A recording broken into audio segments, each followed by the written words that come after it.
അടങ്ങിയിരുവിടെ തല നിറച്ച് പേനും. എന്തിനമ്മ അടങ്ങി ഇല്ല ഇവിടെ. ആ രേഷ്മയോട് നടന്നപ്പോഴേ ഞാൻ പറഞ്ഞോളാം തല നിറച്ച് മുഴുത്ത പേനാണെന്ന്. ഓ മൊട്ടം പേനയാണ്. പിടിയും കൂട്ട് പൊരിച്ച് തിന്ന് തിന്ന്.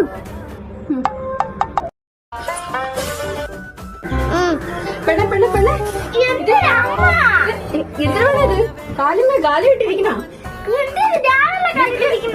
മുതിർന്നവരെ മുന്നിലും കാലിന്മേ കാലിവിട്ട് ഇരിക്കണോളൂ. പെണ്ണെ പെണ്ണെ സന്ധ്യ നേരം നവം കടിച്ചോണ്ടിരിക്കുന്നു. നവം കടിച്ചാലേ കട കയറും. നിന്റെ അച്ഛൻ ഗൾഫിൽ കിടന്ന് കഷ്ടപ്പെടുമ്പോ നമുക്ക് കട ഉണ്ടാകാനായിരിക്കും. ഈ അമ്മയുടെ കാര്യം പെണ്ണ് വന്നതൊന്നും ഒരു അഞ്ചറില്ല. ഇല്ല നല്ല മടിയുടെ കുറവുണ്ട്. പെണ്ണെ ഒന്ന് വെച്ച് തന്നുകൊണ്ടല്ലോ രാത്രി സമയത്ത് വേണം മീനിനകത്ത് ചൂട് പിടിക്കുന്നത്. പാമ്പ് വന്ന് കയറി നിന്റെ കൈ ചുറ്റിയിരിക്കും. വക പാകാക്കി ഈ അമ്മയുടെ കാര്യം